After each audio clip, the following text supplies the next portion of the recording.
Who's the legends? Yeah, let's Canelo Alvarez versus Chuck Liddell. see. Yo. Oh, No holds barred, eh? Yes, sir. we'd have to give it to Chuck. Yeah, Come on. I'd also say Chuck Liddell. I mean, yes. He's a UFC Hall of Famer.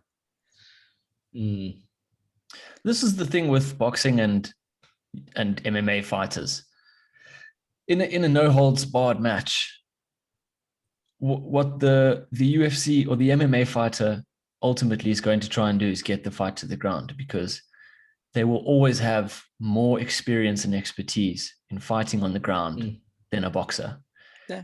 What I think we might discount slightly is the fact that the fight starts on the feet and boxers can box.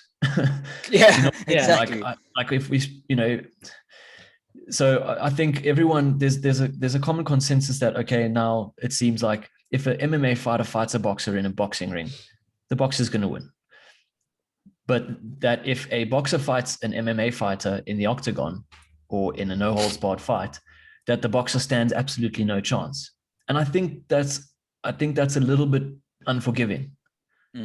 Yeah, I agree to a certain extent. But if you go check Sean's recent blog post about boxing versus Muay Thai.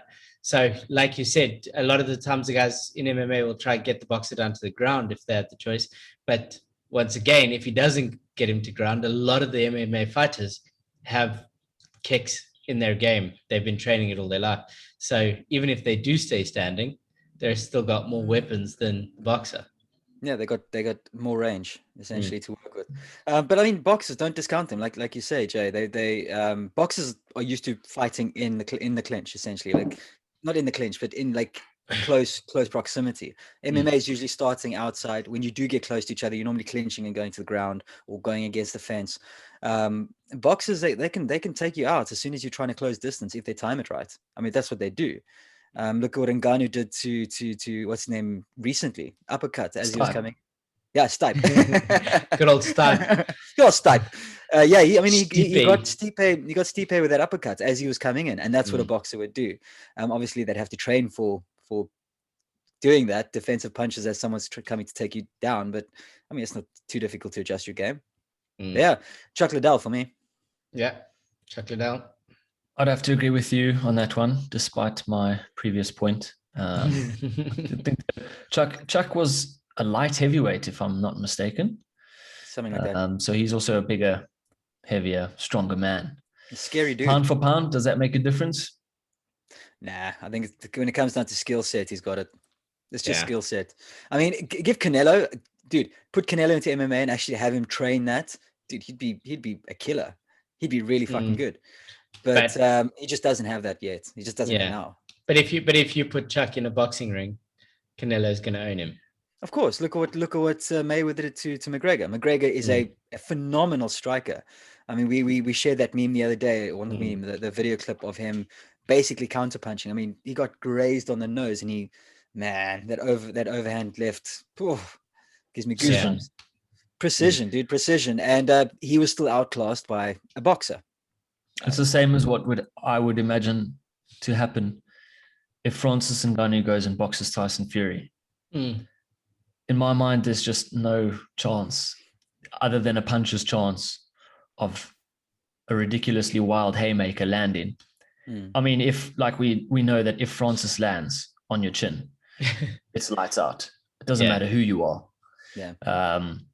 But the chances of him landing something like that against somebody like Tyson Fury in a boxing ring are so minimal. You know what I mean? Cardio, dude. Cardio in boxing is different. Boxing, you saw that with McGregor, right? Dude, 5-minute rounds is different to 12 3-minute rounds. Dude, absolutely. And it's standing and it's bouncing and it's something GSP was saying. He was on Joe Rogan recently, and he was saying it's not only the physical endurance, it's also got to do with the neural or the what you call it, this endurance of essentially making someone flinch. Those flinches wear down a nervous system, essentially overload the nervous. You can actually train your nervous system to your nervous system, Craig, essentially is dealing. I'm talking to you, Craig, by the way. Oh, thanks. And Jay.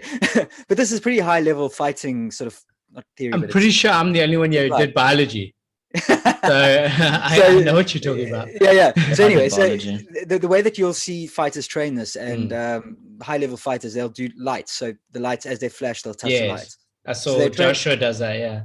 Yeah. So essentially, they're training that aspect. That's not. It's got nothing to do with muscle memory or anything like that. It's got to do with essentially increasing the stamina of their nervous system. So what GSP would do in a fight is he was fighting someone, I can't remember what the name was. Essentially, he overloaded his nervous system by making him flinch, and every time he flinched, because he's the guy he was fighting, I can't remember what his name is, man. I think he's got the fastest counter in UFC. But before obviously fighting him, he studied up and looked at how he could actually beat him because of his speed, his ability to evade punches and counter. What he figured out was just overload his nervous system, make him flinch so much that eventually his muscles are like starting to like contract and not really able to move much.